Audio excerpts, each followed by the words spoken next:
kantor ya. Assalamualaikum warahmatullahi wabarakatuh. Waalaikumsalam warahmatullahi wabarakatuh. Hari ini kita nggak tahu juga nih diundang apa teman-teman nih kok bisa tiba-tiba udah karena Om Dodi ya.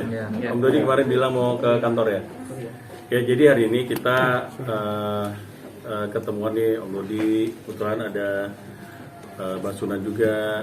Jadi tadi kita sempat diskusi lah perkembangan permasalahan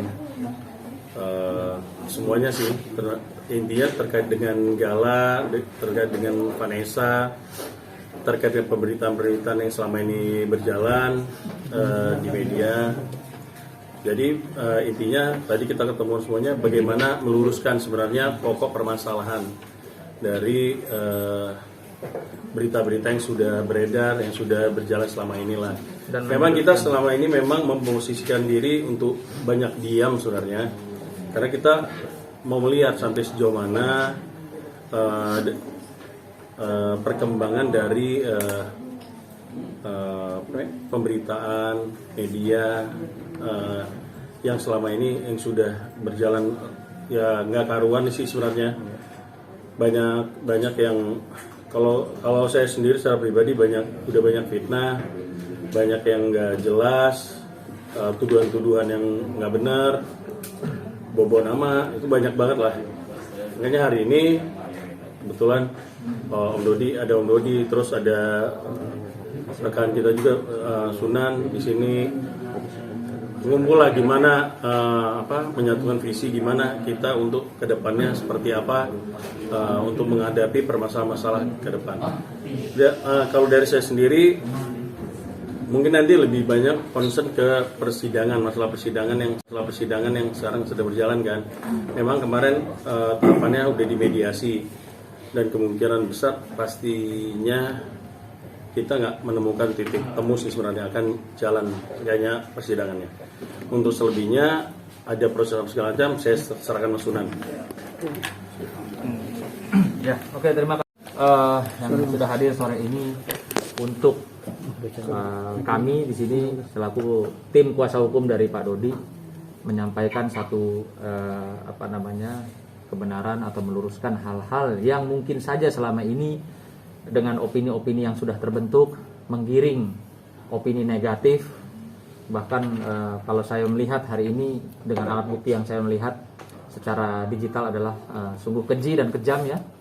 Entah maksud tujuannya seperti apa, tapi kami hadir hari ini untuk melakukan upaya hukum yang keras terhadap orang-orang yang kami duga ya dengan sengaja untuk kepentingan dirinya mengambil keuntungan, ya, menyudutkan atau mencemarkan nama baik klien kami. Ada pertanyaan yang sangat sederhana menggelitik buat saya ketika tadi malam Pak Dodi bertemu dengan saya dalam suasana kekeluargaan. Beliau sampai menangis, ya. Saya sampai heran. Saya awalnya juga melihat Pak Dodi kok bisa sampai menangis, ada apa? Ada persoalan-persoalan yang mungkin saja berkembang di media sosial maupun di media yang betul-betul sudah keji, sudah sangat kelewat batas, menyudutkan Bapak. Bahkan Pak Dodi ini seolah-olah dengan ada tragedi kecelakaan putrinya, ya, almarhum Vanessa ini menjadi sosok yang menyeramkan untuk cucunya Gala, yang dimana tadi malam Pak Dodi juga menyampaikan nggak mungkin orang tua Bapak sama anak perempuannya tidak sayang, yang seolah-olah dilempar atau di framing, ya, diciptakan opininya entah untuk maksud tujuan apa oleh pihak-pihak yang mungkin saja mengambil keuntungan dari sini. Saya cuma mau menanyakan beberapa hal, ya, bersama ini saya mau menanyakan beberapa hal kepada pihak Bapak Faisal, ya. Sudah lebih 40 hari Pak ya? Sudah lebih dari 40 hari ya. Namun demikian sampai saat ini barang pribadi milik Vanessa, ya, seperti contoh kecil sederhana yaitu KTP-nya Vanessa, lalu handphone selularnya, kenapa belum juga, ya, diserahkan kepada Pak Dodi. Dan saya di sini juga bertanya kepada kuasa hukumnya dari Pak Faisal. Dia selaku penasihat hukum harusnya memberikan, ya, Pak Dodi klien kami ingin menyerahkan secara hukum, ya.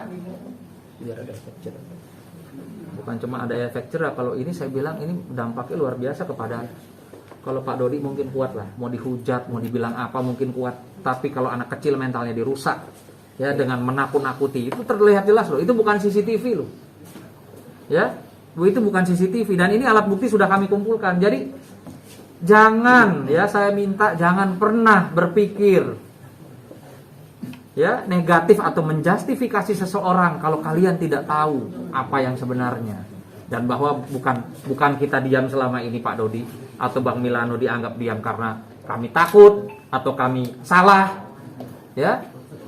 Tolong saya minta kepada masyarakat, ya, minta para netizen yang baik hati, di mana perasaan kalian, di mana hati nurani kalian, dan apa tanggapan kalian melihat video tersebut. Tolong, yang ini Instagram, yang follower saya, jawab DM saya, ya, segera jawab melalui DM saya. Bagaimana kalian melihat dan menyikapi video seorang anak yang bernama Gala, yang katanya kalian cintai, kalian sayangi, ditakut-takuti dengan nama Pak Dodi, dirusak mentalnya sehingga histeris oleh oknum-oknum yang mungkin saja punya kepentingan dari sisi ekonomis.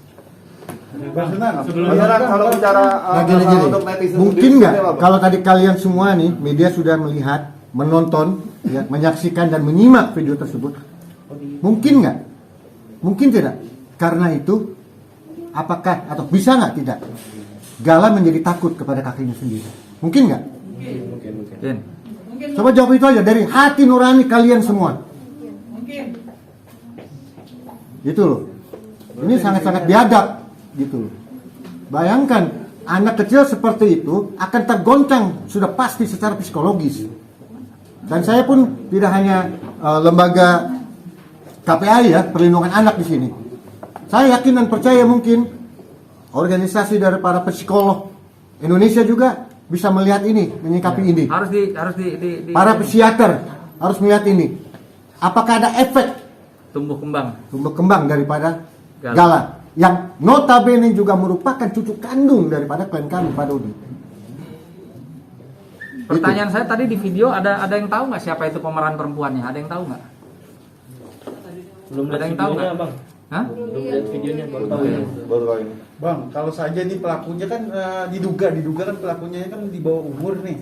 Mungkin ada upaya hukumnya seperti apa, Bang? Telepon handphone selularnya kenapa belum juga, ya, diserahkan kepada Pak Dodi. Dan saya di sini juga bertanya kepada kuasa hukumnya dari Pak Faisal.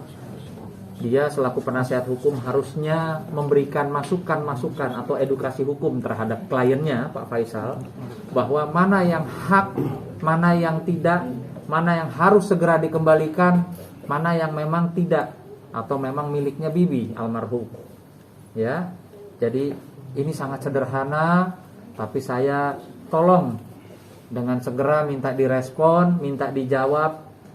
Saya bertanya nih selaku kuasa hukum, bertanya kepada kuasa hukum Pak Faisal dan Pak Faisal keluarga, apa alasannya sampai detik ini KTP milik almarhumah Vanessa Angel dan handphone pribadi milik Vanessa Angel belum juga diterima sampai detik ini ke Bapak. Betul ya Pak? Itu ada di mana memang itu Pak? Ada di rumah Pak Faisal di sana. Saya nggak tahu siapa yang pegang, kemungkinan dari adik-adiknya. Bapak tahu dari mana? Dari tantenya Vanessa waktu selesai pemakaman, kecelakaan di sana kan dimasuk dari plastik, itu diserahkan ke keluarga Pak Faisal. Oke. Itu barang-barang kedua belah pihak ya, betul. Almarhum dan almarhumah, yang dimana seharusnya seyogyanya barang milik pribadi Vanessa kembali ke ayah, ya, ke Pak Dodi, dan barang milik almarhum Bibi kembali ke Pak Faisal dan keluarga. Ya, tolong segera dijawab kenapa sampai detik ini sudah 40 hari lebih ada kepentingan apa di handphone itu, ada kepentingan apa dengan KTP itu. Ya, satu. Kedua, ada satu hal lagi yang sangat-sangat, kalau saya bilang ini mohon maaf sekali, ini bukan perilaku manusia kalau saya bilang ya, yang dimana kami menduga, kami mendapatkan, kami melihat, menyaksikan hari ini ada video TikTok yang tersebar banyak sekali di mana-mana di media.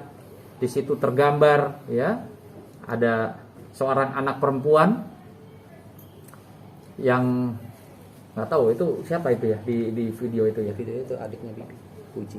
Informasinya kami duga adalah adik kandungnya Mas Bibi ya, almarhum, dan seorang anak kecil siapa Pak? Gala, cucu daripada Video itu. Loh ini kan ada beberapa video dibikin. Ini bukan Ya? Ini kan sudah dibilang diamnya kami itu bukan berarti diam karena hening, tetapi kami sudah mengumpulkan bukti-bukti. Gitu. Kita ini kan orang hukum, harus berdasarkan fakta-fakta. Itu. Di sisi lain, tolong kembalikan ya benda-benda milik Vanessa pada klien kami. Jadi mungkin sedikit, jadi ketika Dedi ngelihat video itu sendiri, first reaction-nya sendiri gimana sih? Dedi waktu itu gimana bisa tahu ada video itu beredar gitu? Awalnya tahu dari mana? Awalnya tahu dari mana? Diinfokan dari siapa? Gitu. Ya itu banyak beredar sudah di TikTok. Jadi di TikTok dari Mayang, Cika, ya dari Mama Puput juga sudah beredar, kita sudah dapat. Dan rasanya pada saat itu saya sedih ya melihat cucu saya lakukan seperti itu gitu, yang ditakut-takutin memakai nama saya. Itu perasaan saya benar-benar, saya bilang udah keterlaluan, udah biadab sekali. Karena saya dan Bang Milano dan Bang Sunan dan Kang Erik ini kenapa baru sekarang? Karena kan menunggu 40 hari. Kemarin kan saya udah berjanjikan selama 40 hari saya nggak mau banyak membuat gaduh, dan mereka yang menyerang saya. Nah, ini sudah 40 hari sudah lewat. Inilah saatnya setelah data-data semua dikumpulkan. Inilah sekarang nanti bukan hanya video itu aja, banyak video-video yang lain yang memfitnah saya, yang mencemarkan nama baik saya, semua akan dikumpulkan dan akan kita lakukan langkah-langkah hukum oleh. Jadi kalau banyak netizen juga nih yang menyebarkan ibarat kayak ngefitnah Dedi sendiri, seperti apa Dedi akan tindakan juga nggak sih untuk bicara ini sendiri? Saya rasa tidak perlu ya. Saya rasa tidak perlu kita melebar, tapi kita ambil dari pokoknya siapa ini yang membuat. Ya. Jadi kalau nanti di repost di apa, kami tidak peduli. Yang kami menjadi concern adalah siapa pembuat video ini. Awal berarti ya, Awal. Pemerannya, yang pegang kameranya, yang dengan sengaja memviralkannya. Itulah target kami. Ya. Tapi tolong netizen atau tiktokers yang punya hati nurani, stop. Jangan menyebarluaskan, jangan ikut menjadi seseorang yang zolim terhadap Gala, bukan bapak ini. Ya, kalau di video itu saya bilang bapak ini hanya mendapatkan secara psikologis, secara psikis bapak ini sedih. Tapi coba lihat betapa histerisnya seorang Gala. Kan gini, ini selalu nih, enggak, saya selalu ini nih. Selalu bahasanya nih ya. Mau berdamai, mau ayo kita duduk ini. Buktinya apa gitu loh. Coba, apa buktinya? Justru kita yang selama ini sebenarnya diam ini sebenarnya kan bukan berarti kita mengalah sebenarnya. Kita mau lihat seperti apa sih yang versi damainya mereka. Ternyata seperti ini versi damainya. Jadi jangan ini gitu, jangan membuat publik juga ibaratnya membohongi publik lah. Seolah-olah saya mau damai, saya mau duduk ini. Buktinya apa?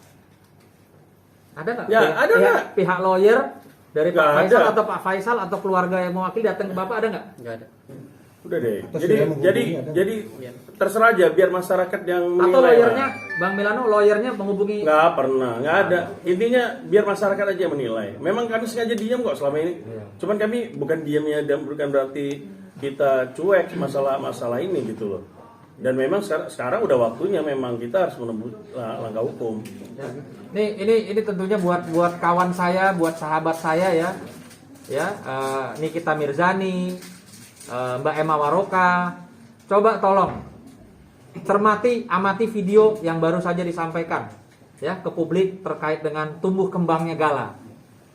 Ya, Nikita, Mbak Emma Waroka selalu menyuarakan tentang Gala. Jadi saya minta kita lihat sama-sama, ulang apakah itu baik untuk tumbuh kembangnya seorang Gala yang kita sama-sama sayangi. Oke. Ya? Oke, Bang.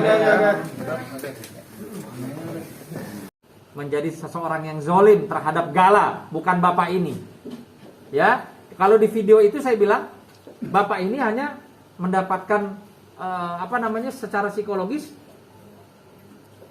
secara psikis bapak ini sedih.